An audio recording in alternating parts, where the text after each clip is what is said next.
কৃষ্ণনগর রাজবাড়ির একই ছাদের তলায় একই সময় সম্পূর্ণ হলো বাসন্তী পুজো ও অন্নপূর্ণা পুজো। শনিবার অষ্টমী তিথিতে একই সঙ্গে পুজো হলো তাদের। রাজবাড়ির এই পুজোর সূচনা করেছিলেন মহারাজা কৃষ্ণচন্দ্র। অন্নপূর্ণা পুজো এবং বাসন্তী পুজো এটা কিন্তু আদি। আমরা পরে দেখেছি মহারাজা কৃষ্ণচন্দ্রের হাত ধরে দুর্গা পুজো হচ্ছে, মানে আজকে সেটা বাঙালির মহোৎসব, অকাল বোধন যেটা। এবং সব থেকে বড় জিনিস, মহারাজা কৃষ্ণচন্দ্র সেই অকাল বোধন পুজোটাকে সর্বজনীন করে বাঙালির একটা মহোৎসব করে দিয়েছেন। এটা ওনারই অবদান, ওনারই মানে গিফট টু বেঙ্গলি সোসাইটি। তো সেখানে বাসন্তী পুজো তার আগে থেকে হতো, এবং বাসন্তী পুজো ধরুন আমরা এখন 40তম চলছে লাইনে। তো এটা অন্তত পক্ষে ধরুন 30 বা 35 প্রজন্ম আগে থেকে চলছে। এটা সব থেকে আদি পুজো।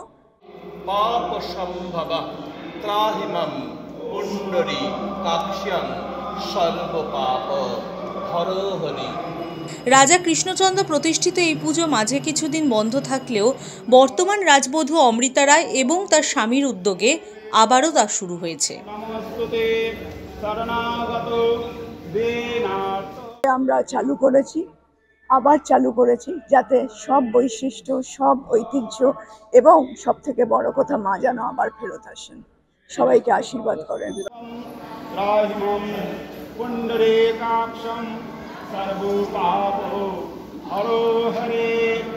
বাসন্তী পুজো উপলক্ষে রাজবাড়ি প্রাঙ্গণে সকাল থেকে সাধারণ মানুষের ভিড়।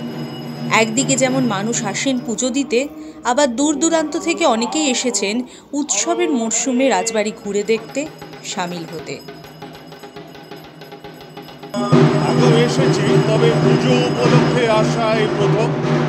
এই উপলক্ষেই এসেছি, বিশেষ করে একই জায়গায় যে মাতৃ আরাধনা হচ্ছে আলাদা আলাদা করে, অন্নপূর্ণা পুজো এবং বাসন্তী পুজো, এবং সব মিলিয়ে এটা উপভোগ করতে আসা, দেখতে আসা। তিথি অনুযায়ী একই সময়ে রাজবাড়ির পৃথক দুটি আসনে সকাল থেকেই পুজোর প্রস্তুতি শুরু হয়। একদিকে চলে বাসন্তী পুজো এবং অন্যদিকে অন্নপূর্ণা পুজো।